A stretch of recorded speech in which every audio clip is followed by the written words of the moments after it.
សូមនាងអភ័យប្រណីទុំម្ដង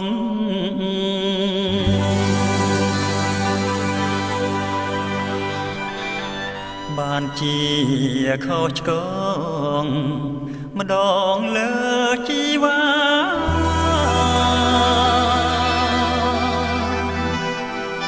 ព្រោះតែសម្រស់ស្រស់កាយក៏នៅថា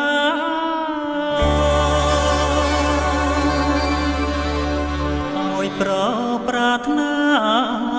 មិនមកមិនបាន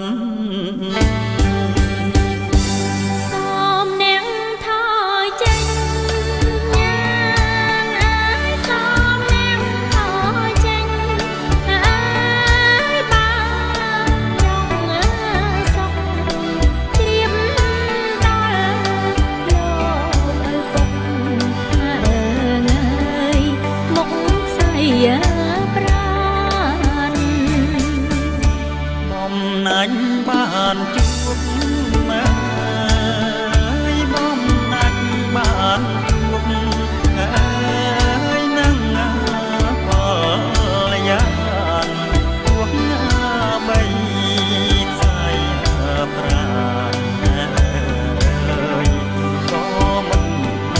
ស្ដាយសូមផ្ញើជីវិត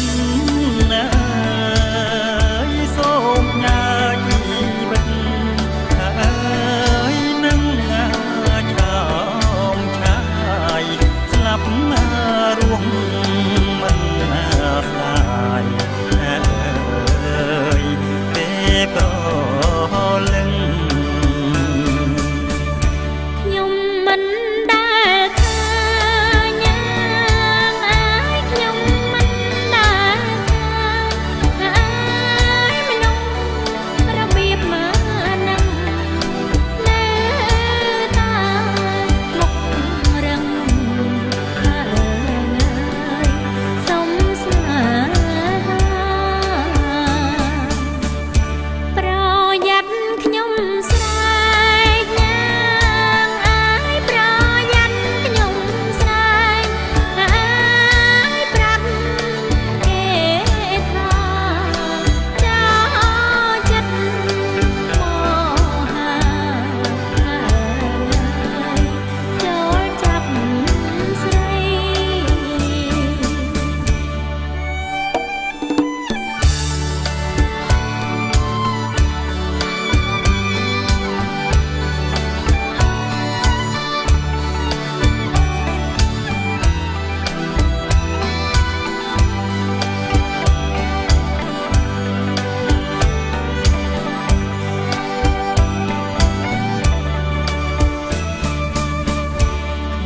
មិនមែនចោ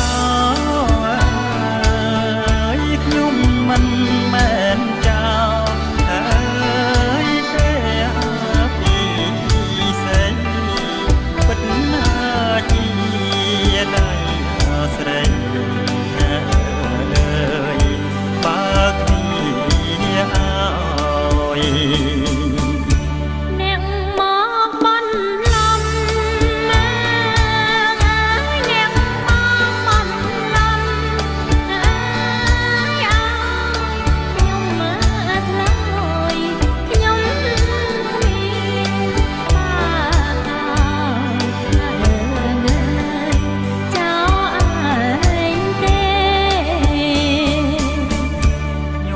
ពិតជា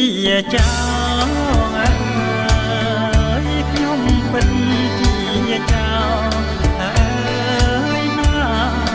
មានមេចោលខ្ញុំលួចស្នេហ៍នឹងលួចចិត្តគួរតែនាងយល់នាងយល់ហើយព្រម